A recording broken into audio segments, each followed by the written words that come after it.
Hello friends, welcome to my new video.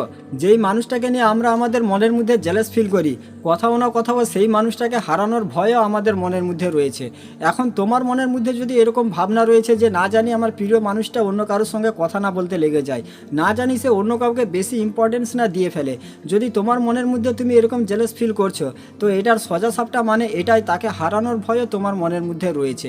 এখন তুমি যদি তোমার প্রিয় মানুষটার সাথে সঠিকভাবে ডিল করতে পারো, তো বিশ্বাস করো সেও তোমাকে হারাতে ভয় পাবে, তার মনের মধ্যেও জেলাসি ফিল করবে। অনেক সময় সিচুয়েশান এরকম হয়ে থাকে, আমরা এটা মনে করে থাকি যে আমি ওর জন্য যত যা করি না কেন, আমার জীবনে আমি যত যা করি না কেন, অন্য যার সঙ্গেই কথা বলি না কেন, তারপরেও ওর মনের মধ্যে জেলাস ফিল করবে না। তো আজকের ভিডিওতে যেগুলো কথা বলবো, এইগুলো কথা যদি মেনে সঠিকভাবে ফলো করতে পারো, তো 100% তোমার প্রিয় মানুষটা তোমাকে হারাতে ভয় পাবে, তার মনের ভিতরেও জেলাস ফিল করবে। তো ভিডিওটা শেষ পর্যন্ত অবশ্যই দেখবে। তো প্রথমে একটা ছোট ভুলের কথা বলে দিই, অনেক সময় আমরা সামনের মানুষটাকে জেলাস ফিল করানোর জন্য কোনো থার্ড পার্সনের সঙ্গে কথা বলতে শুরু করে দিই। ইনডাইরেক্টলি তাকে এটা দেখায় যে তোমার থেকেও আমার জীবনে অন্য কেউ রয়েছে যার ইম্পর্টেন্স অনেক বেশি। এটা করলে সামনের মানুষটা জেলাস ফিল করবে, তার ভালোবাসাও তোমার প্রতি বাড়বে, তোমাকে আগের থেকে বেশি অ্যাটেনশনও দেবে, কিন্তু এটা বেশি সময়ের জন্য নয়। সেই জন্য সম্পর্কের মধ্যে কখনো থার্ড পার্সনকে নিয়ে এসে সামনের মানুষটাকে জেলাস ফিল করানো এটা একেবারে ঠিক নয়। যদি তুমি তার সঙ্গে সম্পর্ক রাখতে না চাও, যে আমি এরকম মানুষের সঙ্গে সম্পর্ক রাখতে চাই না, এরকম মানুষকে ছেড়ে দিতে চাই, তখন তুমি থার্ড পার্সনের সাথে কথা বলতে যাও। কিন্তু শুধুমাত্র সামনের মানুষটাকে জেলাসি ফিল করানোর জন্য এখানে থার্ড পার্সনের সাথে কথা বলতে তুমি যখনই যাবে, তখন সামনের মানুষটার কাছে, তোমার প্রিয় মানুষটার কাছে তোমার ইমেজ আরও খারাপ হবে। বা কখনো না কখনো তুমি তাকে এটা বলেই দেবে যে আমি তোমাকে জেলাস ফিল করানোর জন্য আমি ওর সঙ্গে কথা বলতে গেছিলাম, তাকে বেশি করে ইম্পর্টেন্স দিয়েছিলাম। তো এরকম করলে সামনের মানুষের কাছে তোমার ইমেজ খারাপ হবে, সে তোমার কথা বিশ্বাস করবে না। তো সামনের মানুষটাকে জেলাস ফিল করানোর জন্য কোনো থার্ড পার্সনের সাহারা নেওয়ার দরকার নেই। শুধুমাত্র তুমি তাকে এটাও দেখিয়ে দিতে পারো যে তোমার জীবনে এরকম কিছু মানুষ রয়েছে, হয়তো তোমার ফ্রেন্ড হতে পারে বা তোমার ফ্যামিলি, যাদের ইম্পর্টেন্স তোমার কাছে অনেক বেশি, বা তোমার কাজ। শুধু এই জিনিসটা তুমি সামনের মানুষটাকে দেখিয়ে দিতে পারলে এটাতেই কাজ হয়ে যাবে। মানে প্রিয় মানুষটাকে জেলাস ফিল করানোর জন্য মাঝে মাঝে ইমোশনালি তাকে এটা ফিল করাতে হবে যে তার থেকেও ইম্পর্টেন্ট তোমার জীবনে কিছু জিনিস রয়েছে, তার সঙ্গে কথা বলার থেকেও ইম্পর্টেন্ট তোমার জীবনে তুমি কিছু কাজ করছো। যেরকম একটা আমি এক্সাম্পল দিচ্ছি, তুমি স্টাডি করছো, তুমি যদি স্টুডেন্ট হয়ে থাকো, বা তুমি কোনো কাজ করছো আর তোমার প্রিয় মানুষটার কল চলে আসলো, তো আগে থেকেই তুমি তাকে ইনফর্ম করে দিলে যে আমি এটা করছি, এই কাজটা শেষ করে আমি তোমাকে কল ব্যাক করছি। যখন তুমি তাকে এইরকম বলে দেবে, তো এখানে তুমি ইনডাইরেক্টলি তাকে এটা ফিল করে দিলে যে সেও তোমার জীবনে ইম্পর্টেন্ট, কিন্তু তার থেকেও ইম্পর্টেন্ট এখন তোমার জীবনে তোমার কাজ। এখন তুমি তোমার জীবনে কাজ করছো, তোমার কাজ শেষ করে তুমি তার সঙ্গে কথা বলবে।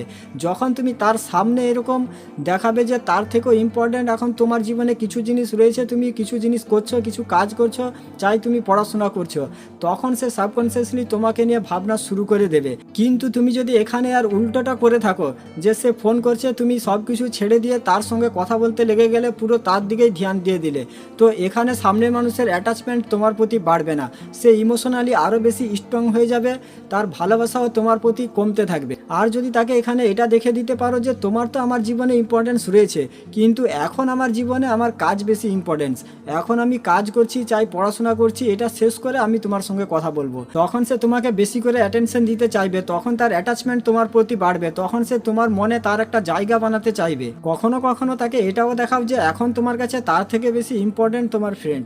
যদি তোমাদের রিলেশনের মধ্যে অনেক বেশি প্রবলেম চলছে, অনেক বেশি মিসআন্ডারস্ট্যান্ডিং হচ্ছে, তুমি সিচুয়েশনের মধ্যে পুরোপুরিভাবে ইনভলভ হয়ে সম্পর্ক ঠিক করায় ব্যস্ত আছো, তো এখানে তোমাকে সামনের মানুষটাকে জেলাস ফিল করানোর চেষ্টা করা ঠিক হবে না।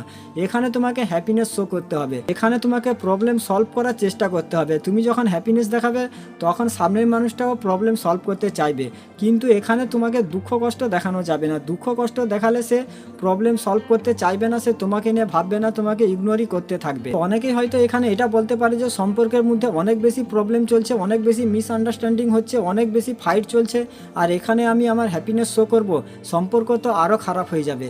তো আমি এটা বলছি না যে সম্পর্কে যখন অনেক বেশি প্রবলেম চলছে তার কাছে অনেক বেশি করে আনন্দ দেখাও, কিন্তু তার কাছে ডিস্টার্বও দেখাবে না, তার কাছে দুঃখ কষ্টও শো করবে না, স্যাড স্ট্যাটাসও লাগাবে না।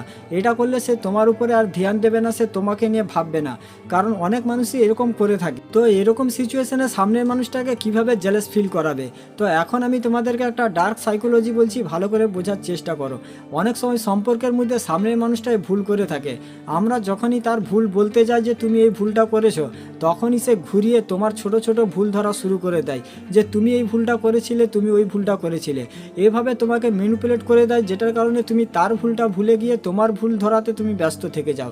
তুমি তখন ভাবতে থেকে যাও যে হ্যাঁ আমি সত্যিই ভুল করেছি, কিন্তু আসলে সে তোমাকে ম্যানিপুলেট করে দেয়। আর তুমি এটা নোটিস করেছো যে যখনই সামনের মানুষটা সম্পর্কের মধ্যে ভুল করে, যখন তুমি তাকে তার ভুলটা বলতে যাচ্ছ, তখন সে ঘুরিয়ে তোমার কিছু ভুল ধরতে শুরু করে দিচ্ছে। তো যখনই সামনের মানুষটা তোমার সাথে এরকম করবে যে তুমি তাকে তার ভুলের কথা বলছো, কিন্তু ঘুরিয়ে সে তোমার কিছু ভুল দেখিয়ে দিচ্ছে যে তুমি এইগুলো ভুল করছো, আর তোমার সঙ্গে ঘুরিয়ে সে ঝগড়া শুরু করে দিচ্ছে। তো এখানে সে যখনই তোমাকে বলবে যে তুমি এই ভুলটা করেছিলে, তখনই তুমি এখানে এই কাজটা করো যে ঠিক আছে হ্যাঁ আমি এই ভুলটা করেছিলাম, আই এম সরি, আমার ভুল আমি স্বীকার করছি, এর বলে সাথে সাথেই তুমি চুপ করে যাও, একটু পিছনে হেঁটে যাও। যখন তুমি এরকম করবে তখন আর সে তোমার উপরে দোষ চাপাতে পারবে না। যেদিন তুমি এই জিনিসটা শিখে নিতে পারবে যে তুমি তাকে তার ভুল দেখাতে যাচ্ছ যে তুমি এটা ভুল করেছো, কিন্তু সে ঘুরিয়ে তোমাকে ভুল দেখাচ্ছে যে তুমি এই ভুলটা করছো, তোমাকে দোষী সাব্যস্ত করছে, তখনই তুমি যদি ভুল করে থাকো তো নিজের ভুল অ্যাকসেপ্ট করো, তারপরে পিছনে হেঁটে যাও, তার সঙ্গে কথা বলা বন্ধ করে দাও। তাকে তার ভুলটা দেখাও যে তুমি এটা ভুল করেছো। যেরকম ধরে নাও সে তোমার সঙ্গে দেখা করার কথা ছিল, কিন্তু সে তোমার সঙ্গে দেখা করতে আসেনি। তুমি তাকে বলছো যে তুমি দেখা করার কথা ছিল, কিন্তু তুমি দেখা করতে আসোনি কেন। এবারে সে তোমাকে যে কোনো একটা রিজন দিচ্ছে, যদি তোমার মনে হয় সে যে রিজনটা দিচ্ছে এটা সঠিক, তখন তাহলে ঠিক আছে, তখন তোমাকেও তার সঙ্গে আন্ডারস্ট্যান্ডিং দেখানোর দরকার। কিন্তু তোমার যদি মনে হয় যে সে তোমাকে মিথ্যা বলছে, সে আসতে পারতো তারপরেও তোমার সঙ্গে দেখা করতে আসেনি বা তোমার সঙ্গে দেখা করতে চাইনি, তো এখানে তুমি তাকে বলো যে তুমি এই ভুলটা করেছো, এরপরে পিছনে হেঁটে যাও, তার সাথে কথা বলা বন্ধ করে দাও, তার উপরে একটু রাগ দেখাও। যেদিন তুমি এই জিনিসটা শিখে নিতে পারবে, সেদিন থেকে তার মনের ভিতরেও তোমাকে হারানোর ভয় ঢুকবে, সেদিন তার মনের ভিতরেও সে জেলাসি ফিল করবে। ঠিক আছে, তো আজকের ভিডিওটা এখানেই শেষ করছি। সবাই ভালো থাকবেন। ভিডিও ভালো লাগলে চ্যানেলটা সাবস্ক্রাইব করে রাখবেন, আর ভিডিওটা বন্ধু বান্ধবীদের সঙ্গে অবশ্যই শেয়ার করে দেবে।